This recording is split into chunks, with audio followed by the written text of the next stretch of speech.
Hello friends, this is Sangam Furi and welcome back to my channel Pharmacy. Friends, in this video I am going to talk about Flokind F tablet. So friends, without wasting any more time, we should start the video.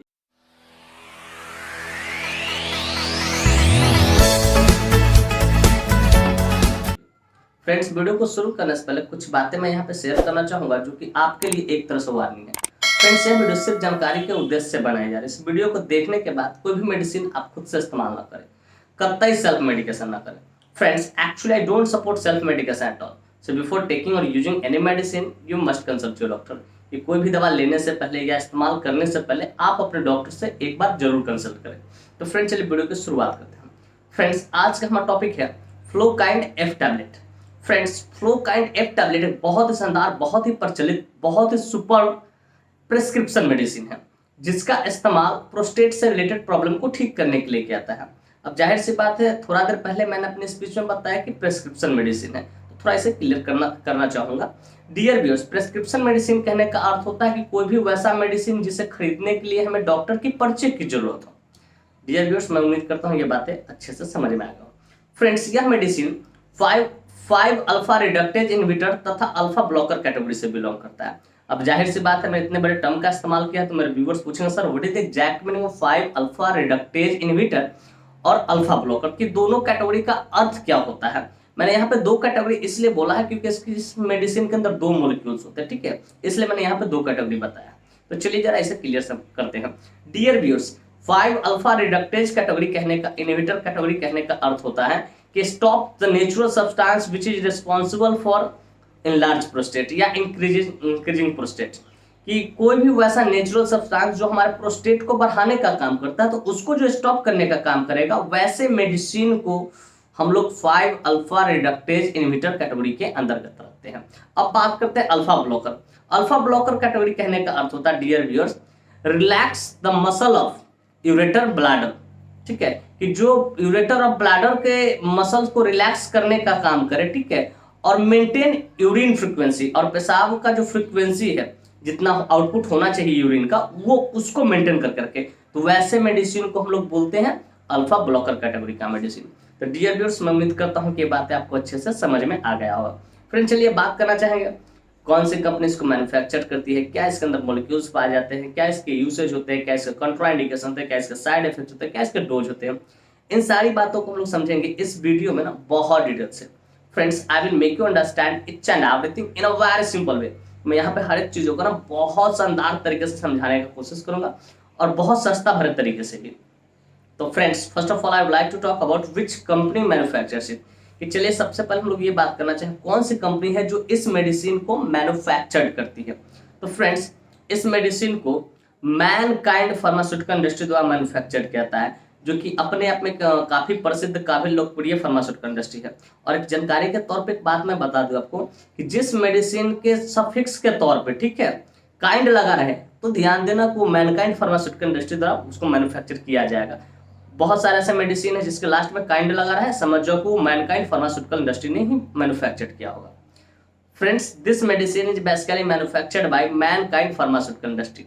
Friends, इसके एक strip में 10 tablets आते हैं जिसकी कीमत market में लगभग 180 रुपए से लेकर 200 रुपए के आसपास होती है। और मैं एक एस्टिमेटेड प्राइस बता रहा हूँ, एग्जैक्ट प्राइस नहीं बता रहा हूँ, वो अपना खुद देख लेना।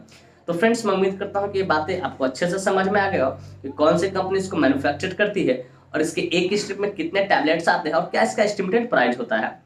फ्रेंड्स, एस्टिमेटेड प्राइस मैंने इसलिए बोलता हूँ क्योंकि प्राइस होता है हमेशा टाइम टू टाइम वेरी करते रहता है। डियर व्यूअर्स, मैं उम्मीद करता हूँ ये बातें आपको अच्छे से समझ में आ गई। फ्रेंड्स, चलिए नेक्स्ट हम लोग बात करना चाहेंगे which molecule is basically found in this medicine.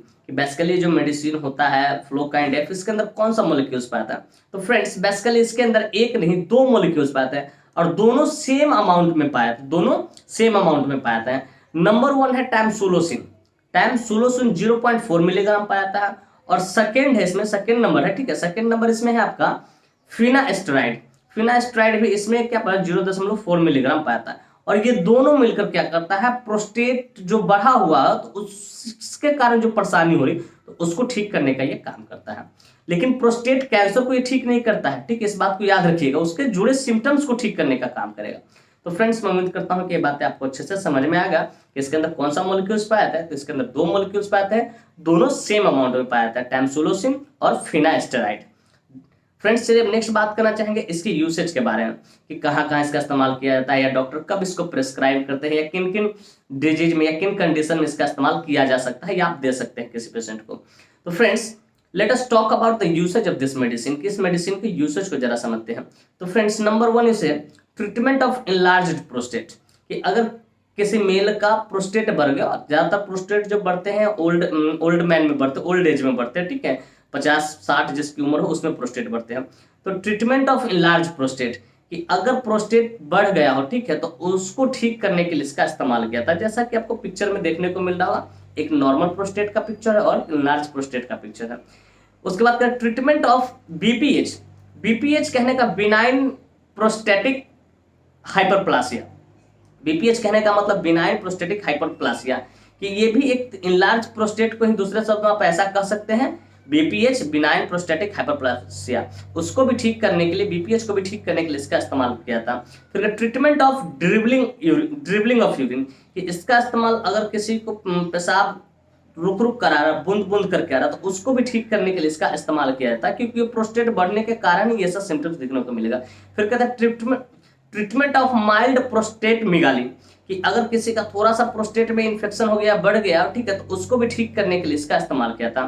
फिर treatment of difficulty in urination, कि अगर किसी व्यक्ति को पेशाब करने में दिक्कत हो रहा है, ठीक है, पेशाब करने में दिक्कत हो रहा है, तो उसको भी ठीक करने के लिए इसका इस्तेमाल किया था। अब दिक्कत कब होगा, जाहिर सी बात है, प्रोस्टेट बढ़ेगा तो वो जो ब्लैडर होता है ना उसके गर्दन पे होता है, जिसके कारण वो ब्लैडर का रास्ता क्या सकरा करता है। मान ली ब्लैडर का रास्ता इतना है नली से आके पेशाब, लेकिन जैसे ही प्रोस्टेट बढ़ेगा ये सटने लगेगा, ठीक है, तो कहीं ना कहीं वो डिफिकल्टी इन यूरिनेशन होगा, पेशाब करने में भी दिक्कत होगा, तो उसको भी ठीक करने के लिए इसका इस्तेमाल किया था। तो फ्रेंड्स बेसिकली इतने सारे जगहों पे इसका इस्तेमाल किया था, लेकिन इसका मोटो एक ही रहता है कि जो प्रोस्टेट बढ़ जाने के कारण जो प्रॉब्लम हो रही है, ठीक है, कि जो यूरिन आउटपुट सही से नहीं हो रहा, तो उसको क्लियर करने के लिए, यूरिन आउटपुट को क्लियर करने के लिए और वहां के मसल्स को रिलैक्स रखने के लिए, ताकि यूरिन आउटपुट सही से हो, दर्द ना हो, तो उसको ठीक करने के लिए इसका इस्तेमाल किया जाता है। तो डियर व्यूअर्स मैं उम्मीद करता हूं कि बातें आपको अच्छे से समझ में आए, कहां कहां इसका इस्तेमाल किया था। फ्रेंड्स चलिए बात करना चाहेंगे इसका मोड ऑफ एक्शन के बारे में, कि इसका मोड ऑफ एक्शन होता क्या है, बेसिकली कैसे ये काम करता है। Let us talk about the mode of action. Friends इसमें 2 मॉलिक्यूल्स पाए थे, दोनों अलग अलग तरीके से काम करते हैं, लेकिन दोनों मिलकर जो है प्रोस्टेट को ही ठीक, इनलार्ज प्रोस्टेट को ही ठीक करने का काम। नंबर 1 इसमें टैमसुलोसिन। टैमसुलोसिन क्या काम करता है, कैसे काम करता है, जैसे समझते हैं। टैमसुलोसिन काम करता है relaxes the muscle of ureter and bladder, कि ब्लैडर का जो मसल होता है, ठीक है, यूरिनरी ब्लैडर का, और जो यूरेटर होता है, ठीक है, पेशाब की जो नली होती है जो किडनी से कनेक्टेड होती है, उसको ये क्या करता है, रिलैक्स करने का काम करता है। एंड मेंटेन या make passage to urine output या यूरिन फ्लो, ये यूरिन फ्लो को मेंटेन करके रखता है, यूरिन का जो फ्रीक्वेंसी होता है, जितना आउटपुट होना चाहिए उसको ये मेंटेन करके रखता है। कौन, टैमसुलोसिन। ये इस तरीके से काम करता है कि जो मांसपेशी होता है ब्लैडर का, यूरेटर का, उसको रिलैक्स करता है, उसमें दर्द नहीं होने देता है, और यूरिन जो आउटपुट होना चाहिए उसको मेंटेन करके ये रखता है। इसमें सेकेंड है फिर फिनास्टेराइड। फिनास्टेराइड क्या करता है, stops the natural substance which is responsible for enlarge prostate, कि ये जो नेचुरल सब्सटेंस होता है जिसके कारण प्रोस्टेट बड़ा हो जाता है, इनलार्ज होता है, उसको ये रोकने का ये काम करता है, और ये दोनों मिलकर समझो कि इनलार्ज प्रोस्टेट को ठीक करने का काम करता है। तो डियर व्यूअर्स मैं उम्मीद करता हूँ ये बातें आपको अच्छे से समझ में आ गई। फ्रेंड्स चलिए बात करना चाहें कंट्राइंडिकेशन के बारे में। Friends without knowing contraindication we should never ever administer any drug any medicine to anyone, कि बिना कंट्राइंडिकेशन जाने कभी भी किसी को भी कोई भी मेडिसिन आप एडमिनिस्टर नहीं करिए, इसका परिणाम घातक हो सकता है। तो फ्रेंड्स नंबर 1 कंट्राइंडिकेशन है वुमन, कि अगर कोई मेल है, अगर कोई फीमेल है तो उसको आपको नहीं देना है, वो चाहे गर्ल्स हो चाहे मैड हो, डजेंट मैटर, फीमेल को लिए नहीं बनाया गया है ये मेडिसिन। फिर कहता है चाइल्ड, अगर कोई बच्चा है तो उसको भी आपको नहीं देना है, वीमेन में और चाइल्ड में आपको नहीं देना है। फिर कहते हैं अल्कोहल, कि अगर किसी व्यक्ति ने अल्कोहल कंज्यूम कर रखा है या इसे लेने के बाद अल्कोहल कंज्यूम ना कर, उसको भी आपको नहीं देना है। फिर कहता है लिवर डिजीज और किडनी डिजीज, कि अगर कोई पेशेंट लिवर डिजीज और किडनी डिजीज से भी सफर कर रहा है तो उसको भी आपको नहीं देना है बिना डॉक्टर से कंसल्ट किए, क्योंकि डॉक्टर ही डिसाइड करेंगे इसका सुटेबल डोज क्या होगा। तो फ्रेंड्स मैं उम्मीद करता हूँ कंट्राइंडिकेशन आपको बढ़िया से अच्छे से शानदार तरीके से समझ में आ गया।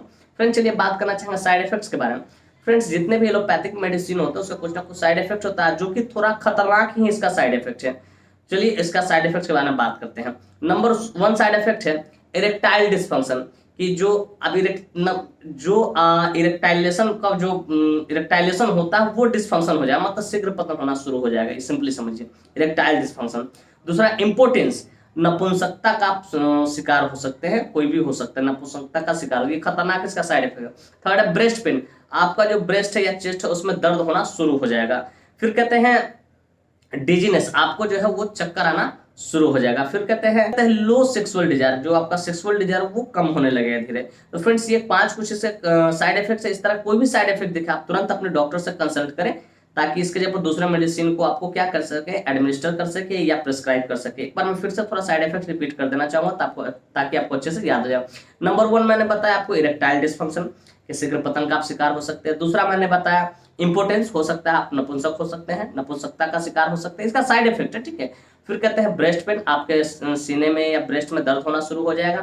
फिर कहते हैं डिजीनेस, आपको थोड़ा बहुत चक्कर आना शुरू, और फिर सेक्सुअल लो सेक्सुअल डिजायर, कि आपको सेक्स करने का मन नहीं करेगा, मूड नहीं करेगा।